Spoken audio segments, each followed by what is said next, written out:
grace.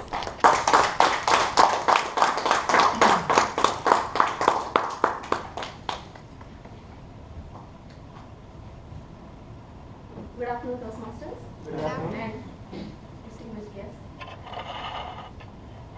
I cried that I did not have footwear till I saw a man without feet. These words just echo in my ears, told by her, which always reminds me when I crib and complain about anything in life. Great women always are known for their grace, for their guts, their gutsy,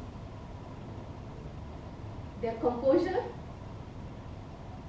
and they really are very, very heavily depended upon in the society.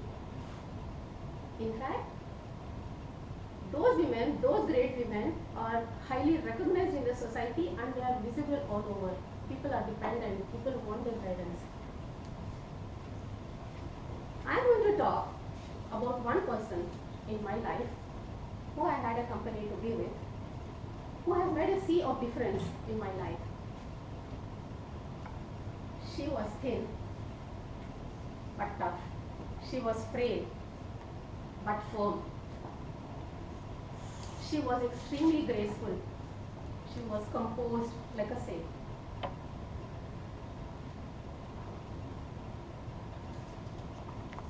When I got in touch with her, when I started looking at her, I was always mesmerized the way she would behave with us.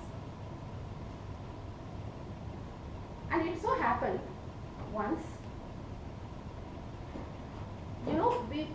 I got into a situation where I was in an argument. My background, to just go back to my background, I have always been a person as a child who was always adamant, argumentative, impatient, arrogant, all the vices you want to call, all the adjectives, I think that was on me.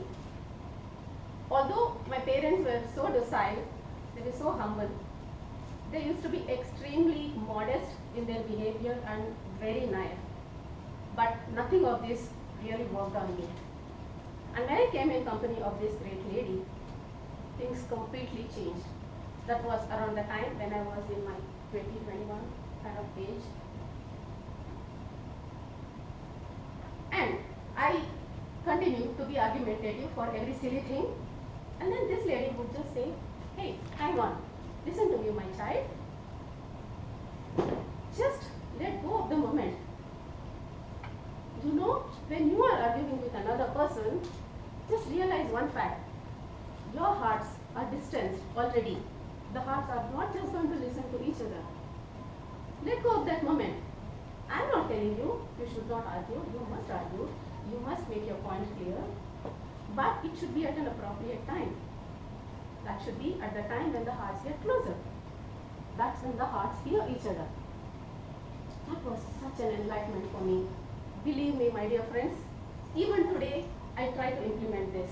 When I get into a tussle, I just recall myself. I get my cool because I had listened to these words from this great lady. At times, I would be nitpicking, complain about others, well within the family. And then this lady would tell me, look at your hands.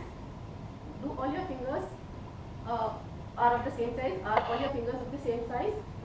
Not. But you care for your fingers, right? Similarly, try caring for the members of your family. They are part of you. How can try to appreciate the uniqueness with each member? My child, world is going to look so much more beautiful when you appreciate this diversity.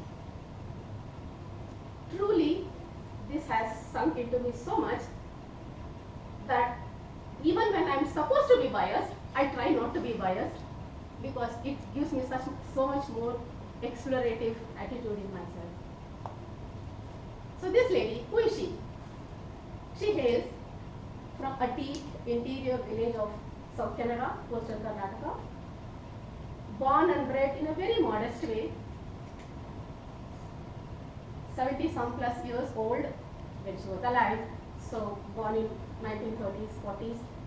Can you believe, at that time, this lady was not just a literate, she was a full-fledged graduate, a science graduate. She was a Vidwan in Hindi. She was very prolific with chemistry. There was no subject that she was not familiar with. And then, one thing I learned about her is how compassionate can I, as a woman, be for my children. This lady just doted on her children. So much so, there was no place where she ever criticized any of her child. She always felt proud about her children. There was once an instance when I started cribbing about my daughter.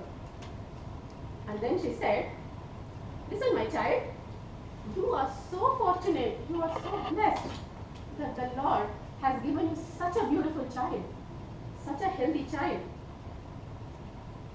It's a very, very rare thing. Not everyone is so fortunate. People crib and crave for having a child, a normal child. So look at your fortunes. Don't ever crave. She was a firm believer of thanking for whatever she had. She had a special personality. She was actually a very diverse person. She was an in-house doctor herself, extremely knowledgeable. So there was no ailment at home, a small ailment, that went unnoticed by her, and when she notices that, she makes sure she has a medicine for that. She makes sure, it could be a cough, cold, stomachache, backache, headache, name the thing, and she has a medicine. She would bang on, go to her dispensary, which is her kitchen. She makes some concoction, brings, administers to the person, and believe me, in a jiffy that person becomes alright. This probably is also leading to her characteristic that she never believed in going to a hospital. She always thought allopathic medicine is superficial, it cannot really cure someone, it only complicates somebody's health. At the age of 75 plus, when we would tell her that she needs to have a medical checkup, she would say, well, I sleep well, I eat well, I excrete well. Why the hell should I go to a doctor? Just give me a break. She just never went. Eventually, she called it a day, one fine day. She just decided probably not to live. In an instant, she just collapsed with brain hemorrhage. I'm talking about my own mother-in-law. I call her Mai, and that's my Mai. I just wanted to leave you all with a quote before I wind up, which is, a good head and a good heart are always a formidable combination. But when you add to that a literate tongue, then you will experience something very special. Thank you so much.